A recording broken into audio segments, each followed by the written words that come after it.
जीवम जीवम दवम जिन्वर वसेन जननी दिठम देविंदविंदवंदम वंदे तम सर्वदा शिरसा नमो हरियम ताणम नमो सिद्धाणम नमो आयरियाणम नमो वज्रायाणम नमो लोये सर्वसाहुणम।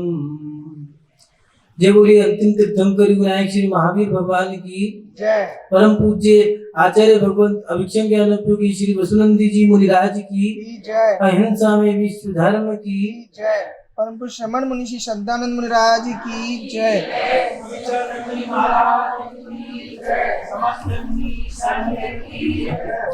सभी उपस्थित धर्म प्रेमी पुण्य आत्मा श्रद्धालु एवं महान भाव, हम अपने जीवन में अपनी आत्मा का कल्याण करना चाहते हैं, लेकिन विडंबना ये है कि हम इस संसार में अटके हुए हैं।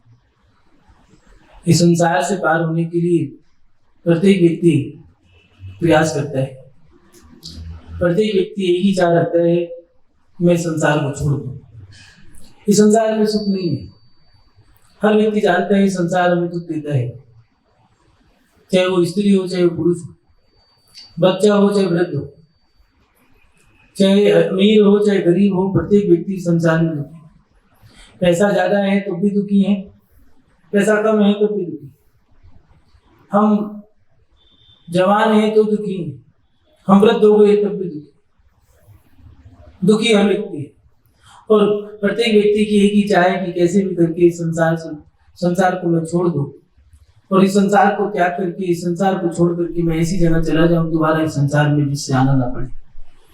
हर व्यक्ति संसार से करना चाहता है, लेकिन मन में एक जिज्ञासा रहती है कि कौन व्यक्ति है जो इस संसार से हमें तारेगा। नदी में नाव रहती है, नाव में बैठ करके नाविक सोचता है कि मैं नाव पार कर लूं। चप्पू कोई भी चला सकता है, नाव को किनारे पे कोई भी ले जा सकता है, लेकिन नाव को सही दिशा में सही किनारे पर ले जाने वाला वो मल्ला जरूरी है। ऐसे हमारे जीवन में तारने वाला भी चाहिए। भगवान पत्थर का है, मौन है, बोलते नहीं, शास्त्र समझ में नहीं आता, तो फिर हमें कौन तारेगा। मान बात हमारी जिज्ञासा का समाधान 8वीं शताब्दी में कर दिया गया। लगभग आज से 1400-1500 वर्ष पहले हमारी जिज्ञासा का समाधान कर दिया गया। एक आचार्य हुए जिन्होंने राष्ट्रकूट सम्राट के राज्य में जन्म लिया। 9वीं शताब्दी में इनका जन्म हुआ। दक्षिण दिशा की ओर इन्होंने जन्म लिया। महान भाग इनके दादा गुरु का नाम यशोदेव रहा। आचार्य यशोदेव के शिष्य रहे नेमिदेव, और नेमिदेव के शिष्य ये आचार्य रहे सोमदेव। जी हाँ, ये आचार्य सोमदेव और कोई नहीं, यशस तिलक चंपू महाकाव्य के रचयिता आचार्य सोमदेव सूरी जी, जिनका रंग सांवला रंग था, गठीला शरीर था, ज्यादा बड़ी कटकाठी नहीं थी, सिंह जैसी धार थी, एक आध्यात्मिक योगी रहे। आचार्य सोमदेव सूरी जी ने चंपू तिलक महाकाव्य जो लिखा है उसमें उन्होंने हमारी जिज्ञासा का समाधान कर दिया। आचार्य सोमदेव सूरी जी लिख रहे हैं, कलो काले चले चित्ते दे चन्नादि कीट के एक चित चमत्कारा जिन रूप नराधना। हे भगवान, इस कलिकाल में चित चलायमान है, देह उनका कीड़ा बन चुका है। ऐसे समय में भी दिगंबर सन देखने को मिलता है, तो ये एक आश्चर्य है। आचार्य सोमदेव स्वामी जी दिगंबर साधु के बारे में लिख रहे हैं कि कलिकाल है। एक तो कलिकाल, इस कलिकाल को कलिकाल भी कहा है, दुखमा काल भी कहा है, पंचम काल भी कहा है। पंचम काल में जिसमें दुखी दुख रहेगा, कोई भी व्यक्ति हो, चाहे तुम हो चाहे मुनि महाराज जी क्यों ना हो, दुखी वो भी है, क्योंकि उन्हें भी मोक्ष नहीं होगा, इसलिए वो इस कारण दुखी है। और ग्रस्त दुखी है। पैसा है, शुगर की मील है, लेकिन शुगर नहीं खा सकता, शुगर की बीमारी है। रोडपति है, दुखी इस बात का है कि खाने को रोटी नहीं है। अमीर है तो दुखी, गरीब है तो दुखी, पढ़ा लिखा है तो तब भी दुखी है क्योंकि उसके अंदर अहंकार आ गया है। अनपढ़ है इसलिए दुखी है कि उसके अंदर हीन भावना है। हर व्यक्ति दुखी है। इस ऐसा पंचम काल जिसमें सब कुछ नष्ट भ्रष्ट हो चुका है, कली काल जिसमें चित्त चलायमान है, मन चंचल है। व्यक्ति मंदिर में बैठा है लेकिन मंदिर में बैठा है या नहीं बैठा। घर में बैठे बैठे मन में आ गया चलो अब गाड़ी उठाई और चल दी घूमने फिरने के लिए। चित्त ऐसा चलायमान हो चुका है, लगता ही नहीं है, मन कहीं भी नहीं टिकता। एक व्यक्ति मंदिर में आता, माला करता, माला पकड़ी पूरी हो गई। उससे किसी ने पूछ लिया भैया रोज रोज मैं आपको देखता हूँ मंदिर में आते सुबह से लेकर दोपहर तक बैठे रहते, तो उस व्यक्ति ने कहा कि तुम्हें क्या मतलब। पूछ लिया, साधन के नाते पूछता हूँ करते क्या हो, कौन सा स्वाध्याय करते हो। तो व्यक्ति कहने लगा कोई स्वाध्याय नहीं करता। फिर कौन सी माला करते हो, मैंने देखा आपकी माला ऐसे पकड़ते हो पूरी टर हो गई पूरी। माला कौन सी करते हो, कोई सी माला नहीं करता। फिर ये करते क्या हुआ, तो कहने लगा देखो भैया मैं अपनी पत्नी से परेशान हूँ, घर में बैठता हूँ तो चिल्लाती है, चीखती है, चुप ही नहीं होती। यहाँ पर आकर के मुझे शांति मिलती है इसलिए यहाँ बैठ जाता हूँ। और माला, ये माला नहीं करता, दुकान का जो हिसाब है इस माला पे करते हैं। ऐसा चित्त हो गया है, ऐसा मन चंचल है कि व्यक्ति का मन मंदिर में बैठा है, मंदिर में भी नहीं लग रहा, घर में बैठा है, घर में नहीं है। चित्त चलायमान है, मन चंचल हो चुका है, देह अन्न का कीड़ा बन चुका है। सुबह उठते के साथ ही बिस्तर पे चाय चाहिए, चाय पीने के बाद नहा धो करके तैयार हुए, मंदिर गए, मंदिर से आकर के फिर नाश्ता चाहिए, नाश्ते के बाद भोजन चाहिए, दोपहर में फिर ब्लैक टी चाहिए, उसके साथ में कुछ हल्का फुल्का चाहिए, 4 बजे फिर कुछ खाने को चाहिए, 6 बजे भोजन चाहिए, 6 बजे के बाद अब रात्रि भोजन का भी अगर त्याग है तो 9 बजे दूध चाहिए उसके साथ में बिना अन्न का। अब ये भी एक नई टेक्नोलॉजी आ गई है, नई ट्रिक निकाल ली है हम लोगों ने। दूध के गिलास के साथ में हमें अब मुनक्का चाहिए, बादाम चाहिए। भैया भोजन करते थे 2 रुपए की रोटी थी, बिना भोजन का रात्रि भोजन का त्याग कर दिया तो एक दूध का गिलास, उसके साथ में मेवा, मावा, मुनक्का, बादाम, काजू, किशमिश जो कभी नहीं खाया अब वो भी मिलेगा। एक व्यक्ति ने कहा मैंने अन्न का त्याग कर दिया, तो सामने वाला कहने लगा ओ अब तो महंगा पड़ गया। रोटी भी एक थाली भोजन 50 रुपए, 60 रुपए, 70 रुपए तक का आ जाता था। अब अन्न का त्याग कर दिया तो 250, 500, 1000 रुपए तक का भी हो सकता है। रस मलाई खाने को मिल रही है, रबड़ी खाने को मिल रही है, दूध मलाई खाने को मिल रही है। 9 बजे उसको दूध का गिलास चाहिए, साथ में कुछ हल्का फुल्का भी चाहिए। अब तो नई चीजें चल रही है, कुछ तो हो जाए। 10 बजे सो गया है, रात को उठ गया, थोड़ा सा पसीना आ गया, गर्मी लग गई तो पानी पी लिया, फिर खाने को चाहिए। एक ने पूछ लिया क्यों भैया रात्रि भोजन का तो त्याग है तुम्हारा। कहने लगा हाँ भैया 2 बजे तक की छूट है, फिर मेरा त्याग है।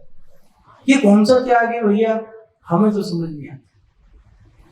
ऐसा समय कैसा समय आ गया है जिस पंचम काल के अंदर चित्त मन चंचल है और ऊपर से हुंडान सर्पनी काल। जिस हुंडान सर्पनी काल में अनहोनी घटनाएं घटेंगी कोई नहीं रोक सकता।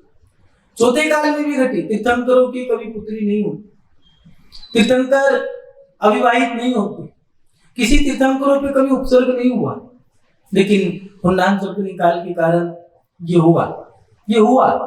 और इस पंचम काल में भी हुंडान सर्पनी काल, एक तो दुखमा काल है, ऊपर से हुंडान सर्पनी काल और लगा है। भारत चक्रवर्ती को 16 सपने आए थे आदिनाथ भगवान के समय में, तो उन्होंने बताया कि इन सपनों का फल इस चौथे काल के समाप्त होने के बाद पंचम काल में उदय में आएगा। और जब अंतिम मुकुटबल राजा चंद्रगुप्त स्वामी उन्होंने 16 सपने देखी, तो उन्होंने जो मुनि भद्रबाहु स्वामी जी को बताया, तो उन्होंने कहा इस पंचम काल में अब बाल ब्रह्मचारी मुनि महाराज होंगे, वृद्धों का अपमान होगा, कोई नहीं रोक सकता उसको। इस पंचम काल में जो दुख ही दुख है, और ऊपर से हुंडान सर्पनी काल, चित्त चंचल हो चुका है, व्यापार ठप है, बच्चों की छुट्टियां समाप्त हो गई है, चलो भैया बरसात का महीना है, गाड़ी उठाओ चल दो यात्रा के लिए। यहाँ नहीं तो वहां पर गंदगी फैलाएंगे, मुंह उठाए और चल दिए। कोई पहाड़ पे चढ़ेंगे, पहाड़ पे चढ़ने का मन है, चलो घूमने का घूमना हो जाएगा, सम्मेत शिखर की यात्रा हो जाएगी, वहां पर चलते हैं, फोन कर देंगे, एक बाइक ले लेंगे, स्कूटी ले लेंगे, नहीं तो फॉरेस्ट वाले तो अपनी जानकारी में, हम तो सरकारी कर्मचारी हैं, उनसे संपर्क करके गाड़ी मंगा लेंगे, अभी बैठो, सुबह को वहां, शाम दोपहर को रुकेंगे, शाम को नीचे, और अपना बड़ा बढ़िया तरीके से खा लेंगे। ऐसा मन चंचल है कि वो मर्यादा अमर्यादा को जान नहीं पा रहे।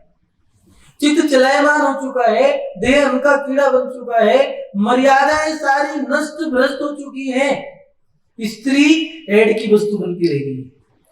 दिगंबर साधु पग विहार करते हैं, जब पैदल चलते हैं तो एरिया पर सीमिति से चलते हैं, नीचे चार हाथ देखते हुए चलते हैं, नजर उठा करके देख लेते हैं तो कभी कभार ऐसे इश्तिहार लगे होते हैं कि नजरें अपने आप झुक जाती हैं। स्त्रियों के तन पे कपड़े ही बंद हो गए हैं, फटे हुए कपड़े पहनने शुरू कर दिए, कटे हुए कपड़े पहनने शुरू कर दिए, फैशन, हाय रे भगवान, आग लगी इस फैशन में, सर का पल्ला खत्म कर दिया, माता बहनों की साड़ियां खत्म हो गई हैं, चुन्नियां सूट की खत्म हो गई, यहां तक कि बच्चों को पहले धवला जी में लिखा है कटे फटे जले कपड़े नहीं पहनना चाहिए, अब तो कोई पुराना कपड़ा हो गया, चलो छोटा हो गया तो उसको वहां से काट दो, फैशन निकल गया है। मंदिरों में फटे हुए कपड़े पहन के आने लग गए। कैसी मर्यादा, कैसा पतन होने का समय आ गया है। मान भाग, ऐसे समय में भी जब कलिकाल है, चित्त चलायमान है, देह उनका कीड़ा बन चुका है, और ऐसे समय में भी अगर कोई दिगंबर साधु दिखता है तो आचार्य सोमदेव स्वामी जी कह रहे हैं, हे जिनेन्द्र भगवान हो, मैंने आज आपके रूप को धारण करने वाला एक साक्षात मनुष्य देखा है, ये पंचम काल का एक आश्चर्य है, इस पंचम काल में दिगंबर साधु है, मैं उन दिगंबर साधु को नमस्कार करता हूं। मान भाग, हमें तारने वाला कौन है? जब तक हमारे जीवन में कोई गुरु नहीं होगा तब तक हमारा कल्याण नहीं होगा। गुरु का होना में जरूरी, बिना गुरु के कभी जीवन नहीं शुरू होगा। आचार्य श्री चारी चक्रवर्ती शांति सागर जी कहा करते थे, जिसके जीवन में गुरु नहीं उसका जीवन शुरू है। गुरु बनाना पड़ेगा, हमें कैसे जीना है, हमें कैसे जीना है, कैसे मरना है, ये नहीं जानता। हर व्यक्ति नहीं जानता कि कैसे जीना है, जीने की कला और मरने की कला, ये कला ये गुरु सिखाते हैं। आप पैसा कमा सकते हो, पढ़ाई लिखाई कर सकते हो, आप खा सकते हो, आप घूम सकते हो, ओढ़ सकते हो, पहन सकते हो, आप संसार की प्रत्येक क्रिया कर सकते हो, लेकिन आत्म कल्याण कैसे करना है इसके लिए गुरु की आवश्यकता पड़ेगी। उस आत्म कल्याण करने वाले व्यक्ति को कैसे जीना है, उस आत्म कल्याण करने वाले व्यक्ति को क्या खाना है, कैसे जीना है, कब कितना खाना है, कैसे रहना है, क्या अनुशासन बनाना है, ये वो व्यक्ति नहीं जानता। उसके लिए गुरु की आवश्यकता जरूरी है। एक ऋषि है और वो गुरुकुल चला रहे हैं। उस ऋषि के गुरुकुल में सभी शिष्य अध्ययन कर रहे हैं। लकड़ी काट के लाना, बुआरी करना, गुरु की आज्ञा का पालन करना, ये गुरुकुल के नियम रहते हैं। गुरु कुछ भी कार्य सौंप सकते, और जैसे घर होता है ऐसे गुरुकुल होते हैं। घर की जैसी आवश्यकताएं होती है ऐसी गुरुकुल की होती है। और आज बरसात के समय में गुरु ने आज्ञा दे दी है अपने प्रिय शिष्य आरोनी को कि बेटा खेत पर मेड़ की रक्षा करनी है, सभी शिष्य आप अपने साथ ले जाओ और वहां खेत पर जाकर उस मेड़ की रक्षा करनी। सभी शिष्य चले गए हैं, मेड़ की चारों तरफ से देखभाल कर रहे हैं। खेत की जो आपकी भाषा में कहें बाउंड्री, उसको मेड़ कहते।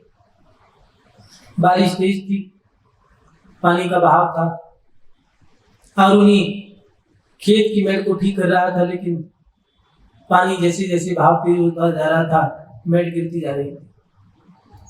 उसने आप देखा ना था, सोचा किसी को बुला लूं, लेकिन इतना समय नहीं है कि लोग यहाँ तक आ पाए। तो मेड़ टूटी है और गुरु आज्ञा का पालन भी करना है, उस मेड़ पर लेट गया।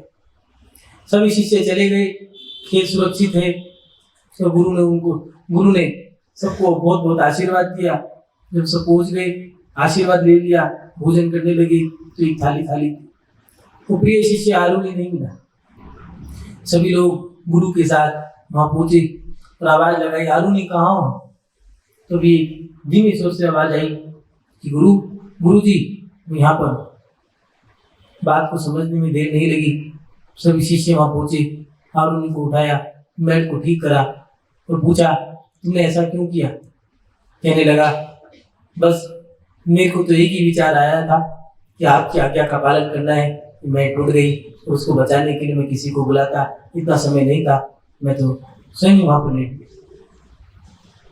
गुरु ने उसे अपने गले से लगा लिया। मान भा यही शिष्य आरुणि नाम का बहुत बड़ा विद्वान बना। तीसरी क्लास में ये कहानी आती है छोटे छोटे बच्चों की। लेकिन विचार करें, क्या ऐसा समर्पण हम गुरु के प्रति कर पा रहे हैं या नहीं कर पा रहे। कहानियां तो हमने बहुत पढ़ ली हैं, ग्रंथों के पन्ने हमने बहुत सारे पढ़ लिए हैं, लेकिन क्या ऐसा समर्पण हम गुरु के लिए कर पा रहे हैं या नहीं कर पा रहे। ऊंचाइयों को छूना चाहते हैं, संसार को पार करना चाहते हैं, संसार से करना चाहते हैं, लेकिन संसार से करने के लिए गुरु की आवश्यकता जरूर पड़ेगी। लेकिन गुरु के साथ साथ उसे समर्पण भी करना पड़ेगा, अर्पण भी करना पड़ेगा, उनके लिए भक्ति भी होनी चाहिए। आचार्य कुमकुम स्वामी जी ने दिया नगोई मोक्ष मोक्ष, नगनता से ही मोक्ष होगा, बिना नगनता के मोक्ष नहीं हो सकता। कुछ आदताई लोगों ने तो ऐसी परंपरा चला दी है कि पंचम काल में दिगंबर साधु नहीं हो सकते। क्यों भैया, कहां से ये सूत्र निकाला आप लोगों ने? ये कैसे आपने कह दिया, किस बेस पे कह दिया, किस अधिकार पे आपने कहा है? चाहे आचार्य उमा स्वामी जी हो, पुष्पा स्वामी जी हो, कुमकुम स्वामी जी हो, चाहे आचार्य शिवकोटि स्वामी जी हो, भगवती आराधना के रचयिता, चाहे समन्वत स्वामी जी हो, चाहे आचार्य श्री वसुनंदी शावकाचार्य के रचयिता हो, चाहे विद्यानंद शावकाचार्य के रचयिता हो, चाहे भद्रबाहु स्वामी जी जिन्होंने भद्रबाहु संहिता लिखी है, सभी आचार्यों ने एक बात कही है, पंचम काल में भी दिगंबर साधु होते हैं, छठा गुरु स्थान भी होता है और सातवां भी। कुछ लोगों ने, कुछ आतताई लोगों ने ऐसी परंपराएं निकाल दी है कि दिगंबर साधु को आना निषिद्ध है। क्यों भैया, होते ही नहीं, हम मानेंगे। नगनता से ही मोक्ष होगा। भरत चक्रवर्ती कैसे भी हो, कितने भी बड़े वैरागी हो, 9 नदियां 14 रत्न के स्वामी हो, 96,000 रानियां हो, चाहे 32,000 मुकुटबद्ध राजा उनके चरणों में झुकते हो, कैसे भी वैरागी हो, घर में रह करके वैराग रहा, लेकिन जब तक कपड़े नहीं उतारे तब तक मोक्ष नहीं हुआ। नगनता से ही मोक्ष होगा, बिना नगनता के कोई मोक्ष नहीं जा सकता। घर बैठे कुछ लोग सोचते हैं घर में बैठ जाए आत्मा में लीन हो जाए, ध्यान लगाना ऐसे बैठना आसान है, लेकिन नगन बनना बड़ा मुश्किल काम। तेल निकल जाता है अच्छों का, खेल नहीं है दिगंबर साधु में। मान बात, हम अपने जीवन में साधु को समर्पण करें। पहले हम अपने जीवन में एक सच्चा गुरु बने, सच्चा गुरु बनाने के बाद उसको समर्पण भी करना। नाव मिली नाविक नहीं, ये बड़ा दुर्भाग्य। नाव मिली नाविक नहीं, ये बड़ा दुर्भाग्य। नाव नाविक दोनों मिले, ये बड़ा सुख। कोई व्यक्ति आत्म कल्याण करना चाहता है, उस आत्म कल्याण करने वाले व्यक्ति को आत्म कल्याण करने वाला गुरु मिल जाए, ये भी बड़ा मुश्किल, दुर्लभ।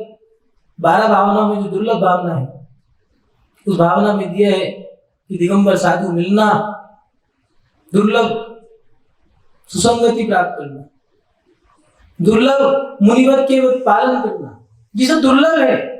साधु का मिलना भी दुर्लभ है और साधु बनना भी दुर्लभ है। सच्चा साधु मिल जाए वो भी बड़ी मुश्किल बात है। जो विदेशों में रहते हैं उनके पास दिगंबर साधु नहीं है। पैसा बहुत कुछ है, ऐशोराम भोग विलासता की सामग्री तो मिल सकती है उनको, लेकिन गुरु की कृपा नहीं मिल सकती। जो यहाँ पर है भारत के अंदर, उन भारत में भी जरूरी नहीं है प्रत्येक व्यक्ति को दिगंबर साधु के दर्शन हो।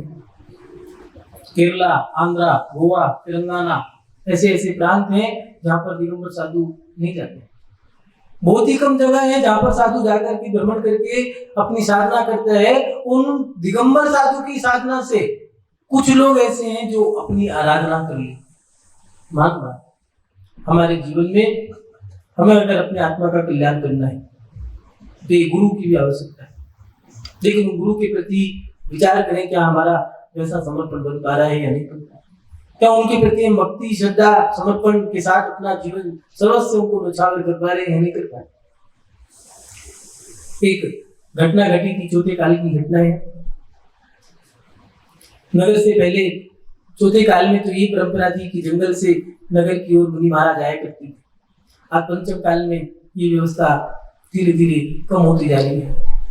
कारण आचार्य भगवंतु ने लिखा है, कली काले वनिवासी वर्ज दे मुनि सप्तमी स्थिते चार जिना गारे ग्राम आदि की विशेषता। पंचम काल में सेनन कम होने के कारण मुनि महाराज जंगल में ना रुके। कहाँ रुके?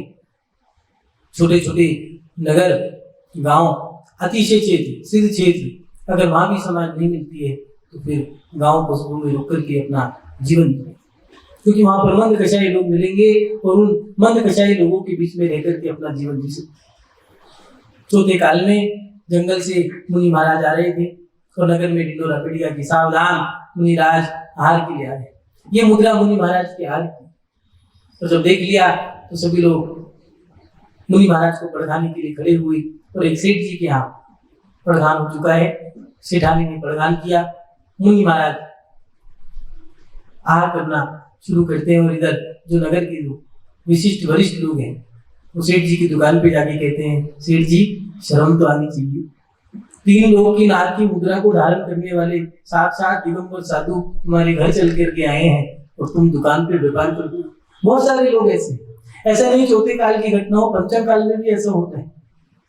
कुछ लोग ऐसे होते हैं उनको बस कमाना है, खाना है, कमाना है और खाना है, और ज्यादा हो तो गुर्राना है, ये उनकी आदत है। जैसे तैसे शर्मा शर्मी दुकान बंद करके घर चला गया है, तो घर जाकर के उसने मुनि महाराज की मुद्रा और उनकी आश्चर्य को देखा और देखते के साथ ही मन में विचार करने लगा कि ऐसी तेज धूप में भी, इतनी तेज गर्मी में भी मुनि महाराज चेहरे पे कोई शिकन नहीं है, मन मन मुस्कुराहट के साथ आहार कर रहे हैं। कोई शिकन नहीं है, कोई सामग्री नहीं है, नगन है, पैदल चलते हैं, गर्मी में भी, सर्दी बरसात भूख प्यास सब सहन करते हैं, समता भाव है, चेहरे पे मुस्कान है, केश लुंचन करते हैं, ऐसे दिगंबर साधु धन्य है ये। और मैं करोड़पति होने के बाद भी परेशान रहता हूँ, बस कोई ऐसा कार्य करूंगा जिससे मुझे भी सुख मिले। और सेठानी से कहने लगा, बस मैं भी अब मुनि बनूंगा। सेठानी कहने लगी, हाँ जाओ, रात्रि भोजन तो छूटता नहीं है, कहाँ दिगंबर साधु बनोगे, कोई सरल काम नहीं है, जाओ बन जाओ। बस इतना ही क्या कहना था। मुनि महाराज का हाल हुआ और जब वो जाने लगे नगर से जंगल की ओर, तो सेठ मुनिराज के साथ चला गया और ऐसा गया कि उनके पास जाकर के निवेदन कर दिया कि मैं आप जैसा बनना चाहता हूँ। उन्हीं के पास जाकर के वस्त्रों का त्याग कर दिया, ईश्वर का लुंचन कर दिया और दिगंबर मुनि महाराज बन गए। लेकिन दुर्भाग्य था कि जो करोड़ों का हिसाब उंगली पे लगाना जानता था, वो व्यक्ति सब कुछ भूल। ज्ञान का ऐसा कर्म उदय में आया है, कर्म कभी भी उदय में आ सकता। ऐसा ज्ञानामणि कर्म उदय में आया कि 12 साल तक नमोकार मंत्र भी याद नहीं हो पाया। आज 1.5 साल का बच्चा भी नमोकार मंत्र सुना दे, लेकिन उन्हें 12 साल तक नमोकार मंत्र याद नहीं हो पाया। और एक दिन गुरु ने कहा, क्यों शिवभूति 12 साल बीत गए, नमोकार भी याद नहीं कर पाए। कहने लगे, कर्म का तीर उदय है, क्षमा करो, क्या करना चाहिए आप बताइए। तो कहने लगे, कोई बात नहीं, एक सूत्र दिया कि शरीर अलग है, आत्मा अलग, बेटा इससे भी कल्याण हो जाएगा। आहार करने जा रहे थे, पैर में कांटा चुभ गया और कांटा निकाल रहे थे, ध्यान भटक गया और वो सूत्री भूल गई। मन में विकल्प आया कि इतना बड़ा मंत्र दिया और उसके बदले में मैंने क्या किया। नमोकार मंत्र 12 साल तक भी याद नहीं कर पाया, सूत्र दिया वो भी भूल गया। धिक्कार है शिवभूति तुझे, जब तक याद नहीं होता दंड देना चाहिए स्वयं को। आहार नहीं करूंगा, मुद्रा छोड़ दी, जंगल की ओर लौट के जाने लगे। रास्ते में एक महिला सरोवर के किनारे कुछ क्रिया कर रही थी। उन्होंने पूछ लिया, क्या कर रही हो? तो कहने लगी, हे स्वामी, छिलका अलग कर रही हूँ, दाल अलग कर रही हूँ। हो याद आ गया, छिलका अलग, दाल अलग, आत्मा अलग, शरीर अलग, पेड़ के नीचे बैठे ऐसा ध्यान लगाया, अंतर मुहूर्त में केवल ज्ञान हो गया और मोक्ष प्राप्त हो गया। मान गुरु का तो एक सूत्र भी काम आ सकता है। गुरु अगर मंत्र दे दे तो क्या करते हैं, गुरु अगर किसी गधे पे हाथ रख दे तो गधा भी करोड़ों का बिक जाता है। गुरु मेहरबान, गधा पहलवान। मुस्लिम धर्म में दिया है, ज़कात करो, नमाज करो, भगवान की पूजा करो, अल्लाह की पूजा करो और उसके साथ साथ ज़कात करो। जो साधु हैं उनको दान करो। जीसस ने कहा कि मैं मैं उन साधु को नमस्कार करता हूँ, उनके धर्म को स्वीकार करता हूँ और अपने जीवन में क्षमा धर्म को स्वीकार करूंगा। नानक जी ने दिया मैंने पूरे विश्व के अंदर ऐसे साधु देखे हैं जिनके अंदर क्षमा विराजमान रहती है, दया विराजमान रहती है। वो स्वयं मर जाएंगे, दूसरों को नहीं मारेंगे। गुरु नानक ग्रंथ में लिखा उन्होंने, दिगंबर गुरु दही विचारी, आप में मरे अवरा ना मरे। गुरु का बड़ा महत्व है। ऐसे दिगंबर साधु, जिन साधुओं को देख करके पत्थर भी फोड़ करके पानी दे देते हैं, नदियां भी जिनके साथ चलने लगती हैं, हवाएं और फिजाएं महकने लगती हैं, जिनको देख करके तिरंज भी आनंद मनाने लगते हैं, देव भी जिनकी पूजा करते हैं, ऐसे दिगंबर साधु जो सरल है, सहज है, जिनके अंदर क्षमा है, दया है, करुणा है, ममता है, समता है, ऐसे दिगंबर साधु जहां पर बैठ जाए वहां पर शांति आती है। वास्तु में लिखा है शमशान की भूमि सबसे ज्यादा अशुभ मानी गई। वहां पर मुर्दे हैं, वहां हड्डियां गड़ी हैं, लेकिन वर्तमान युग में उदाहरण है, ग्रंथों के अंदर उदाहरण है कि दिगंबर साधु, वही दिगंबर साधु अगर शमशान में बैठ जाए तो 6 ऋतुओं के फल एक साथ लग जाते हैं। ये दिगंबर साधु की साधना का प्रभाव। वो दिगंबर साधु के लिए वास्तु में दिया है ईशान कोण के अंदर गुरु का एक स्थान दिया है। अगर जिसके घर में वो ईशान कोण नहीं है या खराब है, कटा हुआ है, तो वो घर कभी पनप नहीं सकता। हस्तरेखा में गुरु पर्वत दिया है, अगर गुरु पर्वत नीच का है तो उसका कोई काम नहीं बन सकता। ज्योतिष के अंदर गुरु का एक स्थान अलग से दिया है, बृहस्पति ग्रह दिया है। अगर वे बृहस्पति ग्रह गुरु की दृष्टि नहीं है, अगर गुरु की दृष्टि चल रही है, गुरु की दशा है, तो उसमें दिया शनि, तो क्या शनि का भाग भी आ जाए कुछ नहीं बिगाड़ सकता। मान भाग गुरु का महत्व हर किसी ने बताया, हर जगह दिया। तुलसीदास जी ने, कालिदास जी ने, वेद व्यास जी ने, या फिर महात्मा कबीरदास जी, सभी ने दिया। दिगंबर गुरु के बारे में किसी ने ऐसा नहीं माना, उनको सबने स्वीकार किया। तुलसीदास जी ने तो यहाँ तक लिख दिया, ये घड़ी आदि की बुनियाद तुलसी साधु संगति कटे कोटि अपराध। साहित्य दीजिए जामे कुटुंब समय, मैं भी भूखा ना रहूं, साधु भूखा ना रहे। महात्मा कबीरदास जी ने दिया। हम अपने जीवन में गुरु को कैसे मान रहे हैं पहले देखिए। आज के समय में बड़ा दुख होता है कि हम गुरु चिल्ला रहे हैं, बहुत जोर से गुरु चिल्ला रहे हैं, जयकारा गुरुदेव का, चिल्ला के गला फाड़ दिया, 2 लोगों को मुक्का मार के चले गए, पेट में सूजन आ गई। लेकिन उनके लिए किया क्या है? बिहार कर रहे हैं, झंडा पकड़ लिया, फोटो खींच ली, सेल्फी खींच ली है, अब कहाँ गायब हो गया पता ही नहीं चला। अब तो आज नहीं दिखा, कल नहीं दिखा, कहाँ गया भगवान जाने, वो जाने। ऐसी हमारी सोच हो गई। अरे गुरु नाम कमाने के लिए नहीं है, गुरु तो एक आराध्य है, उनकी आराधना करो। उनसे फोटो खींच करके, उनकी सेल्फी खींच करके क्या करोगे? वो तो अपने आप में ही एक ऐसे साधु हैं जिनकी पूजा देव भी करते हैं, 3 लोग के नाथ की मुद्रा को धारण करने वाले हैं। ऐसे वो दिगंबर साधु हमारे जीवन में वही हमारा कल्याण करेगा। लेकिन आज की समस्याएं, आज के समय को देखते हुए बड़ा मन में खेद आता है। लोग गुरु के माध्यम से अपना प्रचार करने लगते हैं, गुरु के माध्यम से अपनी साधना करो, अपनी आराधना करो। तुम्हें नाम कमाने के लिए नहीं, वो तुम्हारे ऐड नहीं है, वो तुम्हारी ख्याति पूजा प्रतिष्ठा के लिए नहीं बने। उनसे मोक्ष का मार्ग पूछो, अपनी आराधना करो, अपनी साधना करो, उनकी पूजा करो, उनकी भक्ति करो। यहाँ पर आओ तो उनके सामने आकर के नतमस्तक हो जाओ। गुरु के दरबार में दिया है कि गुरु के दरबार में जाकर के अष्टांग नमस्कार करना होगा, हाथ जोड़ करके, माथा लगा करके, नाक रगड़ करके, मस्तक को झुका करके नमस्कार करना होगा। कैसे समय आ गया है, हाथ बांध करके बात करते हैं, जिम में हाथ डाल करके खड़े रहते हैं, मुंह में गुटखा भरा है और गुरु के पास खड़े हैं, कहाँ की शोभा, कहाँ पे नहीं आए, कहाँ पे नहीं थी। मान बात हमें इसे सुधारना होगा। हम अपने जीवन में गुरु तो बनाना चाहते हैं। आज प्रत्येक व्यक्ति चाहता है कि गुरु मेरी आत्मा का कल्याण करें, लेकिन हम गुरु के लिए कर क्या रहे? सोचें, विचार करें।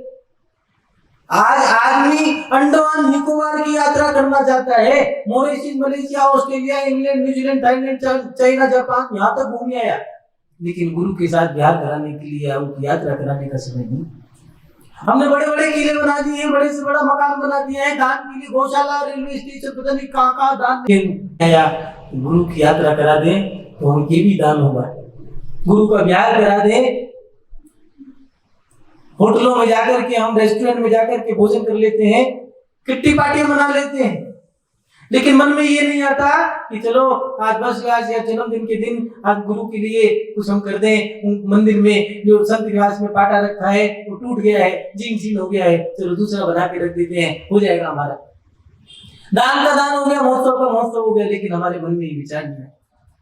गरीब को साड़ी दे दी, लेकिन कभी मन में आया कि किसी हारिका के लिए साड़ी भेंट कर दें। चलो आज वर्षगांठ है, हमने बहन बेटियों को जो बांटा, अपनी हारिकाओं को वो वस्त्र धारण करती हैं। मुनि महाराज तो कुछ नहीं लेते, चलो उन हारिकाओं के लिए ही कुछ वस्त्र दे दें। अरे बहुत बड़ी नहीं, शुल्लक के लिए लंगोटी तो दे सकते थे, वो तो श्रावक है, उसके लिए हमने खूब बर्तन बांटे, लेकिन कभी मन में आया कि शुल्लक जी थाली कटोरे में भोजन करते हैं, एक कटोरा उनको भी दे दें। हमारी विचारधारा नहीं बन पाई। हमारे मन तो बस ये है कि मंदिर बना दो, सीढ़ी के ऊपर नाम लिख दो, उस खंबा लगाया उस पे नाम लिख दो, छत अगर हमने दी है तो वहां नाम लिख दो, बेटी हमने दी है तो वहां नाम लिख दो, अपने कमल दिए वहां नाम लिख दो, हमने भगवान दिए है तो भगवान के नीचे नाम लिख दो, हमारा बच्चन है, हमारे बाप का बच्चन, तो भगवान के चेहरे पे नाम ठोक दे। गुरु के पास सेवा करने के बाद नाम नहीं मिलता, यहाँ पर तो आशीर्वाद मिलते हैं। वो दिखता नहीं है, जो मिलता है वो दिखेगा नहीं, लेकिन एहसास होता है, महसूस होता है। ये गुरु का दरबार है, यहाँ पर तो सरलता के साथ आना होता है। ये संतों का प्रेम नगर है, यहाँ संभल के आना रे, जो भी आए इनकी शरण में हो जाता दीवाना रे।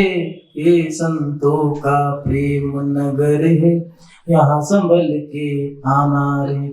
मान बात अपने जीवन में अगर गुरु बनाना चाहते हैं तो ये गुरु, इनके पास वात्सल्य, इनके पास करुणा है, ममता है, क्षमता है, इनके पास 10 धर्म का पालन करने वाले, उत्तम क्षमा मार्दव आदो सत्य सुश्री तब त्याग ऐसे धर्म का पालन करने वाले, ब्रह्मचर्य का पालन करने वाले, किंचित मार्ग भी परिग्रह नहीं रखते, ऐसे साधक इनके पास आओ सरलता के साथ, सच्चे बच्चे बन के आओ, अच्छेपन के साथ, सच्चे बन के साथ, पागलपन के साथ, समर्पण के साथ। तो यहाँ तक कि इनको जब आप सब कुछ समर्पण कर दोगे तो याद रखना, ये भी आपको अपना सब कुछ अर्पण कर देंगे, आपकी आत्मा का कल्याण करेंगे। मान भाव हमें तारने वाला कौन है? सच्चे दिगंत साधु हमें तारते हैं अपने जीवन में। एक बार गुरु बना करके और उनको समर्पण करके अपनी आत्मा का कल्याण करें। इन्हीं सद्भावनाओं के साथ आपका शुभ हो, मंगल हो, कल्याण हो, अपनी शुभ संकल्प को विराम देता हूँ। जय बोली परम पूज्य आचार्य गुरुदेव श्री वसुनंदी जी महाराज की, अहिंसा में विश्व धर्म की जय।